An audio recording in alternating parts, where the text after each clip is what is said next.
भक्ति, भजन और प्रवचन के अद्भुत संगम में डूबने के लिए सब्सक्राइब करें आस्था टीवी के YouTube चैनल को और ताजा अपडेट के लिए बेल आइकॉन पर क्लिक करना न भूलें। अपने राधा जी प्रभु को जैसे सुख देते हैं वैसा अनुभव हम भी जब करने लगे तब राधा जी को अपने पे भरोसा आवे और तब अपने हृदय में विराजते प्रभु का संबंध अपने संग जोड़ें। जब वो सखी ने राधा जी के हाथों में देखा, प्रभु तो मथुरा चले गए हैं, पर जब राधा जी के हाथों में देखा तो वहां एक चोट लगी है और चोट जो घाव लगा हुआ है उसमें से रक्त बह रहा है। सखी ने कहा, अरे राधा जी, ये घाव आपको कैसे लगा?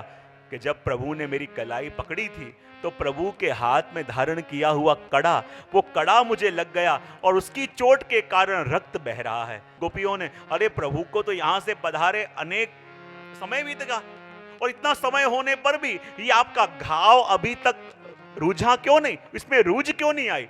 तब राधा जी ने कहा कि घाव तो कब का भर गया होता, लेकिन मैंने इस घाव को भरने नहीं दिया। बोले क्यों? कि जो जब भी ये घाव को देखूं तो मुझे मेरे श्याम सुंदर की याद आवे।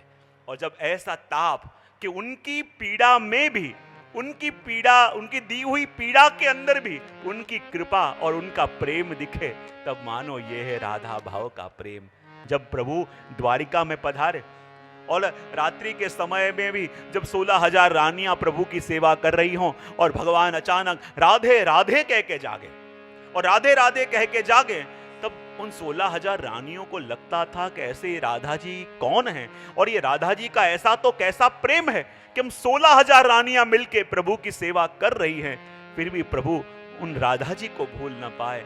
कभी संयोग ऐसा आवे और राधा जी के दर्शन करने का सुख हमको भी मिले तो हम जान पाएं कि राधा जी कौन है और राधा जी का प्रेम कैसा है।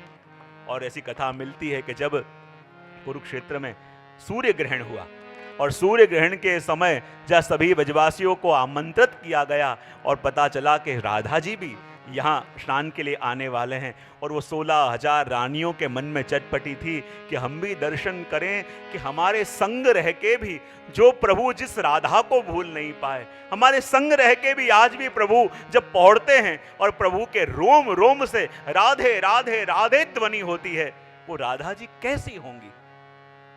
16,000 रानियों के मन के अंदर ये लालसा थी और कहते हैं कि जब मार्ग में खड़ी हैं राधा जी की एक झलक पाने के लिए, राधा जी के दर्शन पाने के लिए, थोड़ी देर में ही श्री राधा जी पधारे। तो जब तक राधा जी नहीं पधारे थे सभी 16,000 रानियों के मन में फरियाद थी कि राधा जी ने हमारे प्रभु को हमारा होने नहीं दिया, हमारे राधा जी ने हमारे प्रभु को हमसे दूर कर दिया। लेकिन जैसे ही राधा जी के दर्शन हुए सभी फरियाद चली गई। लगा जब राधा जी पधारे तो हर एक रानियों को लगा कि ये राधा नहीं, ये तो हमारे प्रभु का सुख पधार रहा है।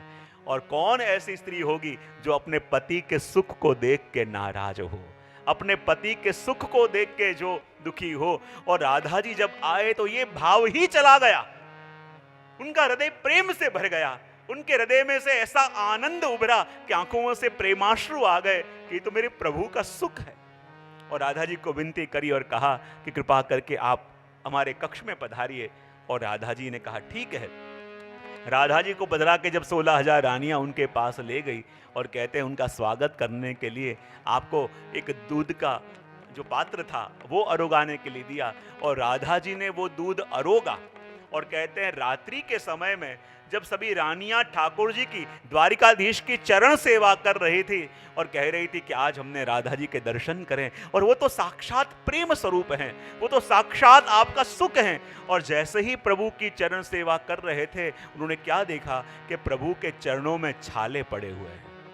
देख के रानियां चौंक गई कि प्रभु आपके चरणों में ये छाले कैसे? तब प्रभु ने कहा कि तुमने आज राधा जी को कहीं दूध तो नहीं अरोगाया था? बोले हाँ, और तुमने जो दूध अरोगाया वो दूध गर्म था और जो राधा जी के भीतर गया तो मैं तो सदा राधा जी के हृदय में विराजता हूं और वो दूध गर्म होने के कारण मेरे चरणों में छाले पड़ गए हैं।